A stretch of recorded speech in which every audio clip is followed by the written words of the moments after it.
Well, we got a full tank of propane, but today we're going to show you how we can keep this full and we don't have to take off every time we get an empty tank.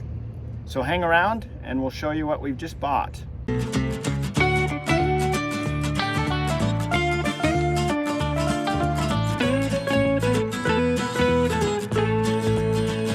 Well, welcome to Tigner Adventures. My name is David, and this is Ninette, and she is headed off to pickleball. Do you like pickleball? Is that an understatement? Do I like you? And this is Tansy. Hi, Tansy. Do you look at that look in her face? She got a new doggy door for her catio. She doesn't really know what the heck to think about that. She's gone in and out a couple times, but it's taken some encouragement. She's not used to having to push her head against the door to get it to open. So she waits around and wonders if we're gonna open it for her. But hey, that little doggy door is gonna be nice.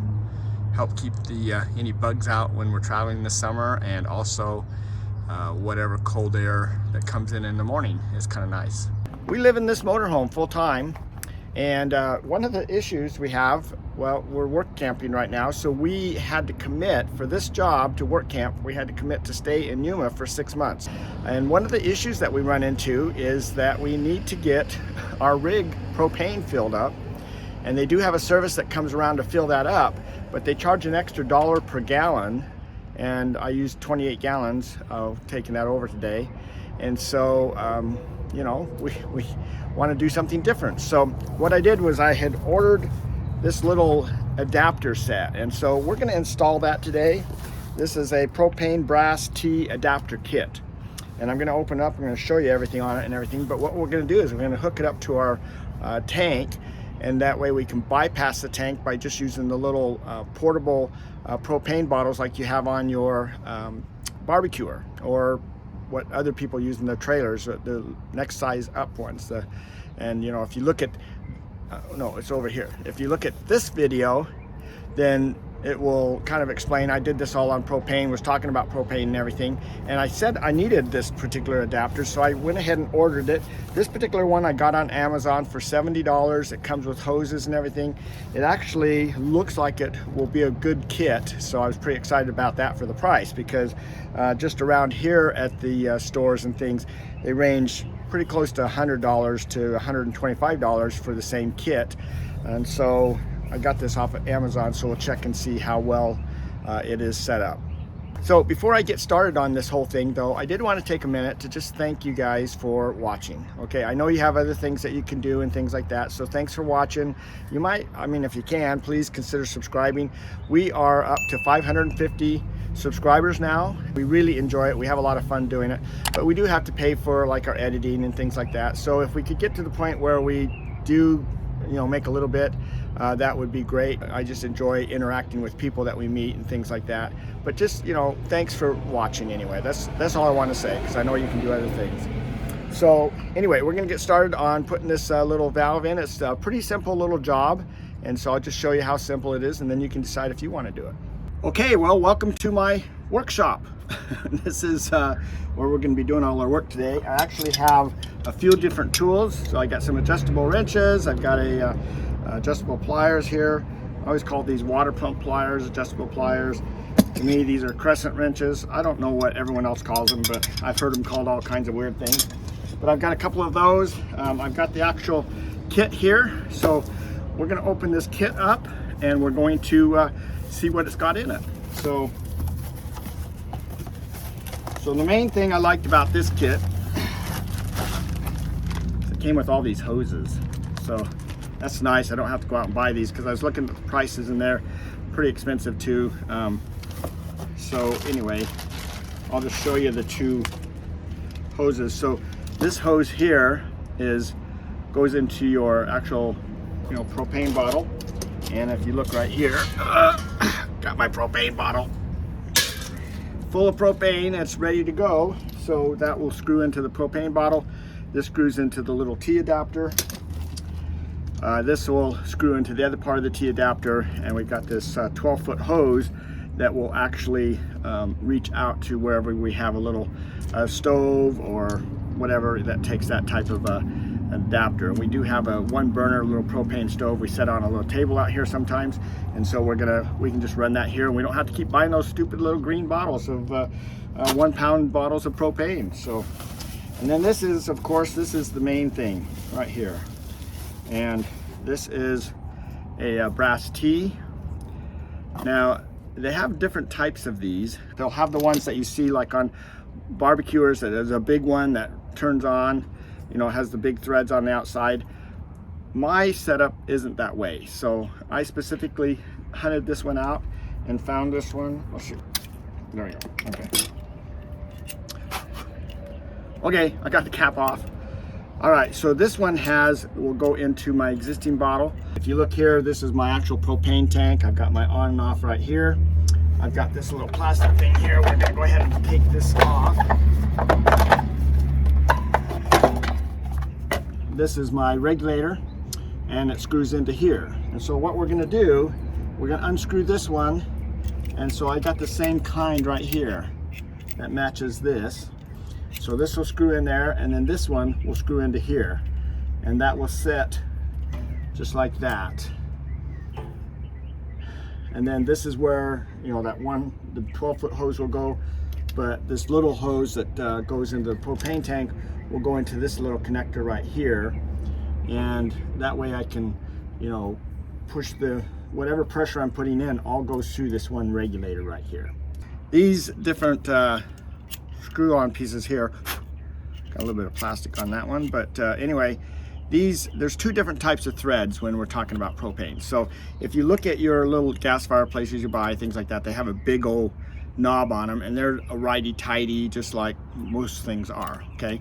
But when it comes to these kinds of threads where it goes into the tank, you know, it actually goes inside this little connector on the tank, then those are a left-handed thread, so you got to turn them opposite. So that's really important when we're taking the connection off our tank. We want to make sure that we're doing a left-hand turn to loosen it up and not over tightening it and ruin the actual connection there. So make sure that you understand that part of it. Most of them are going to be just like what I've got, okay? So anyway, that's what we're going to put in today. So let's get started on that, and we'll just start working. So the first thing I'm going to do is go ahead and take that apart, and then we'll put this little piece in.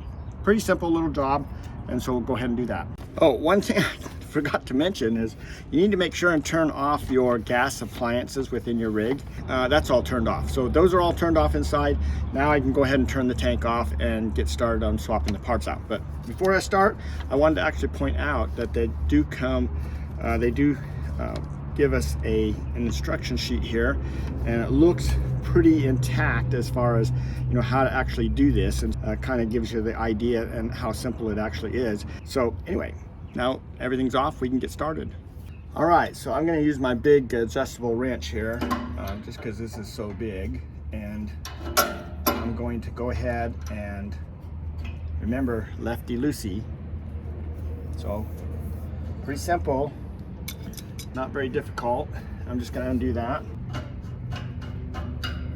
Okay. So you'll see that this connecting here is pretty much the same as that. This one actually has a little O-ring on it to help make the seal on it, which is nice. This one doesn't, but it's got a flange inside there that actually pushes up against. So the first thing we're going to do is go ahead and attach this. And remember, it's backwards, so we're doing it back the other way.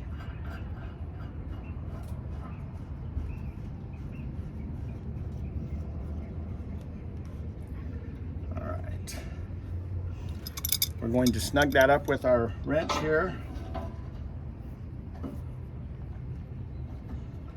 We don't want to overdo it. We want to make sure it's nice and snug.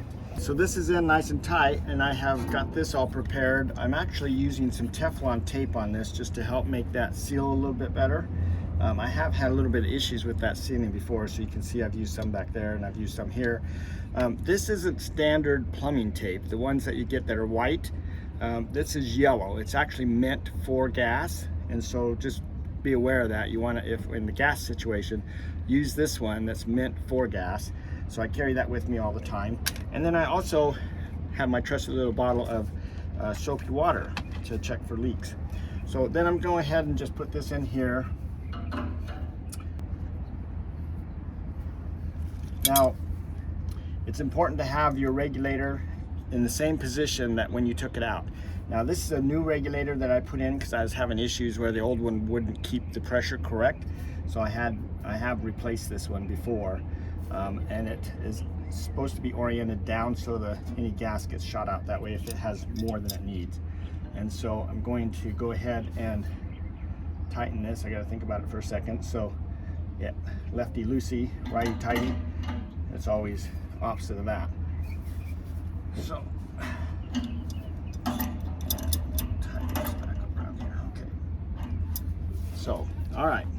Now, I didn't use the Teflon tape on this one. It did have a little O-ring on the end, so I don't think I'm going to have any issues with that. And so another thing to point out about this is when you take this off, this cap does have these are designed a little differently. So they do have a rubber gasket in there so that you can put this on here, and it also has a little valve in there. So these aren't too big of an issue. This basically, all this is a dust cap. All right, so it's just keeping the dust out of there as you travel around. But this will be great for doing like our propane fireplace and all those kinds of things, or our little gas burner for heating up things. You know, when it's real hot outside, we don't like to use the stovetop inside. We can, you know, do that outside. So, and that's only, it comes into play when she's, you know, cooking some big meal that she's got to boil something for a long time or something like that. Then we do that. So anyway, and that's in there tight. So I'm going to go ahead and turn this on. So everything is all connected now. This is in the correct orientation. I'm going to go ahead and turn this on, and then I'm going to use my trusty little soapy water here, and I'm going to spray this. Whoops, let's turn it on. All right, so we are getting a leak right there, and not getting any leaks right here, and we're not getting any leaks here. So we got a little bit of a leak right here. So I'm going to I have two of these adjustable wrenches, so I'm just going to using those, I'm going to go ahead and tighten that up.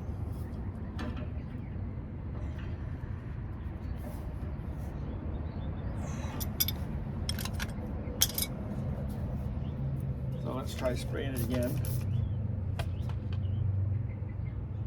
That's why I started using that Teflon tape on that connector, because it just doesn't tighten up very good. But anyway, you can see it's all done, so that whole job is swapped out. Now it's important to put this back over the top of this. So we're just kind of moving this off to the side. Now, those of you that actually have the kind of setup where there's a little bar, you know, bracket on the side like it is over here, this might be a little bit more difficult to you know, get that taken care of, but this was designed to be able to do this. So anyway, that's on there just like that. Now this has always just sat there like that. It's never been bolted down. If I wanted to bolt it down, I could drill a new hole here and screw it on there, but it just kind of sits there, and it's just basically protecting it from getting anything in there. So anyway, so that's that. All right, so then the next part is that we want to, we're going to turn this off, and we want to use this cable here that we're going to hook to our propane bottle, and this is the whole purpose here. So now you'll notice, if I can show this end right here, it's got a little flange on that, and side flange, and if I go ahead and take this off, so kind of a oversized wrench for this, but I'm going to go ahead and put this into there. Now, before I do this, in my last video that I was talking about propane, I was talking about the quality of hoses that you use and whether they are actually set up for propane or not. So the issue that you run into is if you're using a cheap hose, then it can leach the oils out of the hose, and that gets into your you know, lines and things like that, and causes problems with your appliances. So now, I did look at this when I first got it and took it out of that box. The first thing I looked at, and I didn't show you that, but so I thought I'd better do it, is if I look on here, the hose is actually printed LPG, which is propane, So this is actually meant for propane. It's not just some cheap hose that they've put on here or made up or something like that. So that's good to know. And I'm just going to go ahead and screw that in there. And I'll just screw it like that. And then we're going to snug that up.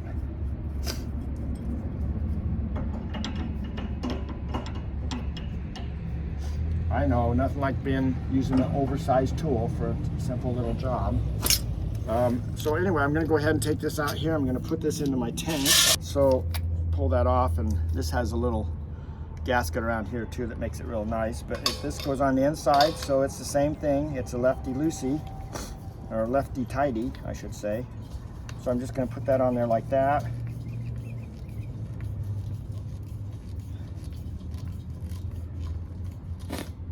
And I'm going to go ahead and turn this tank on. That just pressurized that. I'm going to spray this, make sure I don't have any leaks there. No leaks. I'm going to spray over here. I want to make sure I don't have any leaks there. And we are done. Now we're on this external tank, and we don't have to, when we run out of propane in this tank, I can just throw this in the back of the car and run over real quick and fill it up. I don't have to tear down the whole rig and take off, so that's nice. I do like doing that with the rig though. From, you know, like at least every month I like to go take it and run it down the highway a little bit and, you know, get the tires turning and things like that. But it can become a real hassle trying to, especially when I have the awning out, I have everything all staked down, you know, I have the wheels covered for, since I'm sitting here for so long now, I try to keep the sunlight off the wheels and things. Pretty soon it gets to be a little chore trying to clean things up just to head over to the propane place. So anyway, this is a nice little addition. So I don't know, we'll see how it works out, but it's working out pretty good to me. So thanks for watching. Hopefully this is helpful to you, and maybe you can do something the same way. And who knows, you know, maybe you'll come up with the same idea, that this is simpler than taking your whole rig over. Now you guys that are in trailers, that's one thing that you have over us motorhome people, is you don't have to do this. You are always changing out tanks, and you have an automatic system to go between two tanks. And you could get elaborate with this, and I could put a little connector between them so it automatically switched from little tank to little tank. In my case, I only have one little tank, so I'll just kind of deal with that as I go. But anyway, that's all I have for today. So thanks for watching. Again, think about subscribing, helping us out. We're at that 550 count, so we still got a little ways to go.